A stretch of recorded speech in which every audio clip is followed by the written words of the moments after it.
4వ శ్లోకము. అర్జున ఉవాచ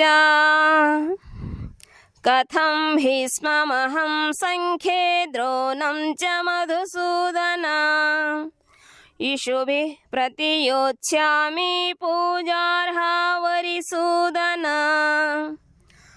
అర్జున ఉవాచ అర్జునుడు పలికెను, కథం ఎట్లు, భీష్మం భీష్ముని, అహం నేను, సంఖ్యే యుద్ధములో, ద్రోణం ద్రోణుని, చ కూడా, మధుసూదన ఓ మధు రాక్షస సంహారి, ఇషుభి బాణములతో, ప్రతియోచ్చామి ఎదుర్కొనగలను, పూజార్హౌ పూజనీయులైన వారిని, అరిసూదన శత్రువులను సంహరించువాడా. అర్జునుడు పలికెను, ఓ శత్రు సంహారక, ఓ మధుసూదన, నాకు పూజనీయులైనట్టి భీష్మద్రోణుల వంటి వారిని నేనెట్లు బాణములతో యుద్ధమును ఎదుర్కొనగలను. భాష్యము. పితామహుడైన భీష్ముడు, గురువైన ద్రోణుడు వంటి మర్యాదస్తులు ఎల్లప్పుడూ పూజనీయులు. ఒకవేళ వారు దాడి చేసినను వారిని ఎదుర్కొనరాదు. పెద్దలతో వాగ్వివాదముకు దిగకపోవుట కనీస మర్యాద. కొన్నిసార్లు వారు కఠినముగా ప్రవర్తించినను వారి పట్ల కఠినముగా వర్తించరాదు. అయినచో అట్టి వారిని ఎదుర్కొనుట అర్జునుడికి ఎట్లు సాధ్యపడును. శ్రీకృష్ణుడు ఆ విధముగా ఎన్నడైనను తన తాతయ్యైన ఉగ్రసేనుని గాని గురువైన సాందీపముని గాని ఎదుర్కొనునా. ఈ విధమైన వాదములను కొన్నింటిని అర్జునుడు శ్రీకృష్ణుని ఎదుట ఉంచెను. 5వ శ్లోకము. గురూన్ హత్వా హి మహానుభావాన్ శ్రేయో భోక్తుం భైక్షమపీహ లోకే హత్వార్థకామాంస్తు గురూనిహైవ భుంజీయా భోగాన్ రుధిర ప్రదిగ్ధాం. గురూన్ పెద్దలను అహత్వా చంపకుండా, హి నిశ్చయముగా, మహానుభావులు శ్రేయ ఉత్తమము, భోక్తం అనుభవించుట, భైక్ష్యం అపి భిక్షాన్నమైనను, ఇహాలోకే ఈ లోకములో, హత్వా వధించి, అర్ధకామాన్ లాభమును కోరు వారిని, తూకాని గురూన్ పెద్దలను, ఇహ ఈ లోకములో, ఏవా నిశ్చయముగా, భుంజీయ అనుభవింపవలెను, భోగాన్ భోగములను, రుధిర ప్రదిగ్ధాన్ రక్తము చేత మలినమైన వారిని, నా గురువులైన మహాత్ముల ప్రాణములను ఫనముగా పెట్టి జీవించుట కంటెను ఈ లోకమున భిక్షమెత్తి జీవించుట ఉత్తమము. ప్రాపంచిక లాభమును కోరుచున్నప్పటికీ వారందరూ పెద్దలే. వారిని వధించినచో మేము అనుభవించు సమస్తము రక్తపంకిలమగును. భాష్యము. శాస్త్రాదేశములను అనుసరించి హేయ కార్యములకు పాల్పడుతూ యుక్తాయుక్త జ్ఞానమును కోల్పోయినట్టి గురువు త్యజింపదగినవాడు. దుర్యోధనుని నుండి ఆర్థిక సహాయమును పొందుతుండట చేతనే భీష్మద్రోణులు ఇరువురికిని అతని పక్షమును వహించవలసి వచ్చెను. కానీ కేవలము అట్టి ఆర్థిక కారణముల చేత వారట్టి పరిస్థితిని అంగీకరించకుండా ఉండవలసినది. ఇట్టి పరిస్థితులలో వారు గురువులుగా తమ గౌరవమును కోల్పోయిరి.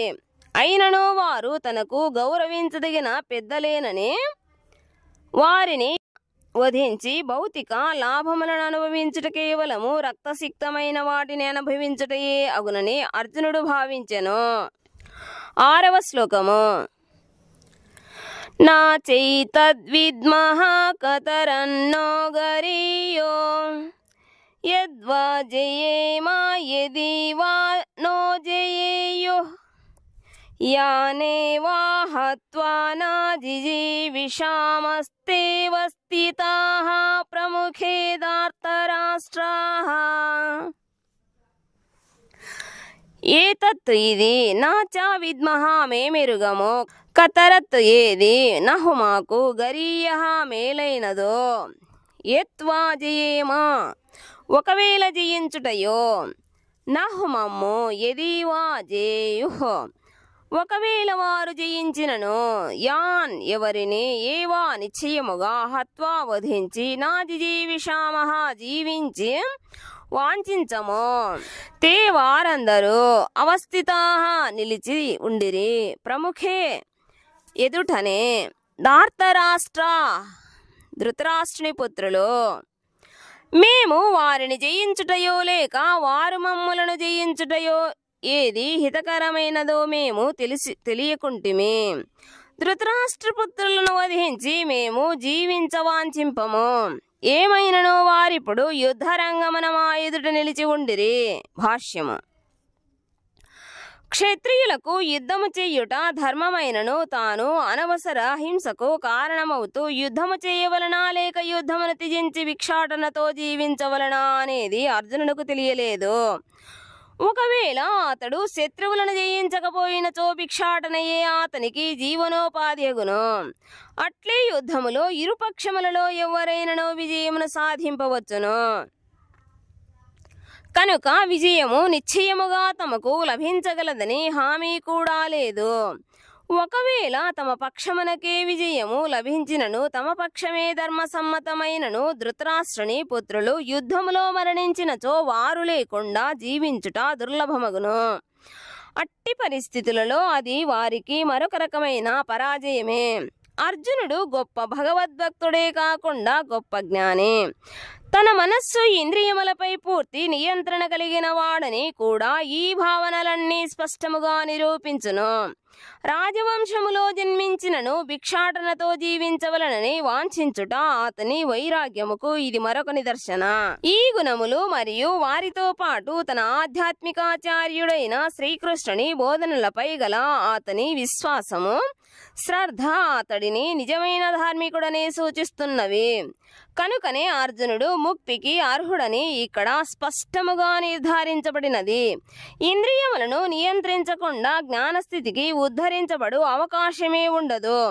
జ్ఞానము మరియు భక్తి లేనిదే ముక్తికి అవకాశము ఉండదు. భౌతిక సంబంధములతో తనకు గల ఉత్తమ గుణములతో పాటు అర్జునుడు ఈ పై గుణములన్నింటిలోనూ యోగ్యుడై ఉండెను.